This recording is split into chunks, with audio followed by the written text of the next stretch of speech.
আমার 100% পাস করিলে এসালি higher secondary school Shibchar 116 পরীক্ষা দিছিলে আর 116 পাস করেছে পাস পাস 100% 100% 10% পাস নাই ডিস্টিংশন পাওয়া নাই হাইয়েস্ট পার্সন ফার্স্ট ডিভিশন পাঁচটা পাইছে পাঁচটার ভিতৰত হাইয়েস্ট পাৰ্সন 64.4 হ্যাঁ লেটাৰ আছে দুটা বাকি ফাৰ্স্ট বহুত ভাল লাগিছে আমাৰ এই 1947 চনৰ এই স্কুল স্থাপিত হৈছিল তেতিয়াৰ পৰা এনেকুৱা 100% পোৱা নাই সেইটো লৈ আমি মানে বহুত গৰ্বিত হা আমাৰ শিক্ষক নাই সাবজেক্ট টিচাৰ 8জন লাগে 8জনৰ ভিতৰত অনলি 2জন টিচাৰ ইংলিছৰ আৰু পলিটিক্যাল সায়েন্সৰ বাকি টিচাৰ নাই আমাৰ এসিস্ট্যান্ট টিচাৰক দি আমি মেকআপ কৰি কৰি আজি এই পৰ্যায়ৰ ৰিজাল্টটো পাওঁ মই এছালি উচ্চতৰ মাধ্যমিক বিদ্যালয়ৰ এজন সহকাৰী শিক্ষক কিন্তু আমাৰ যিটো ৰিজাল্ট হৈ গ'ল যোৱাকালি হায়াৰ ছেকেণ্ডাৰীৰ এইখন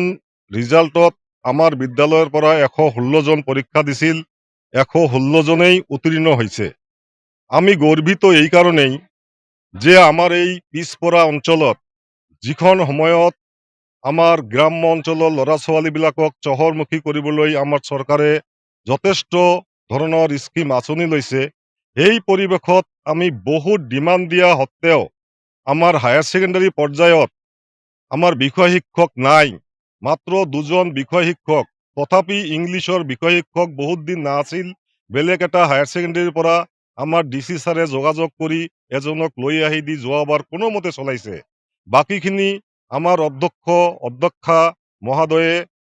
আমাৰ সহকাৰী শিক্ষকসকলক দি হায়াৰ ছেকেণ্ডাৰী ক্লাছ কোনোমতে চলাইছিল গভৰ্ণমেণ্টক আমি বহুত ডিমাণ্ড দিয়া সত্ত্বেও আজিলৈকে আমাৰ এইখন হায়াৰ ছেকেণ্ডাৰীত ইমান ষ্টুডেণ্ট এডমিশ্যন লোৱাৰ পিছতো কোনো ধৰণৰ বিষয় শিক্ষক আজিলৈ আমি পোৱা নাই এইটোৱে আমাৰ দুখ লগা বিষয় কিন্তু আমি এই কাৰণে সাফল্য বা গৌৰৱ অনুভৱ কৰিছোঁ যে যদিও আমাৰ ল'ৰা ছোৱালীয়ে পাৰ্চেণ্টেজ পোৱা নাই বেছি পাৰ্চেণ্টেজ পোৱা নাই তথাপি কিন্তু 100% যে উত্তীৰ্ণ হৈছে পাছ কৰিছে এইটো লৈ আমি আমাৰ এই পিছপৰা অঞ্চলৰ গাৰ্জিয়ান শিক্ষাৰ্থী আমি শিক্ষক সমাজ সকলোৱে আনন্দিত আৰু গৰ্বিত হৈছোঁ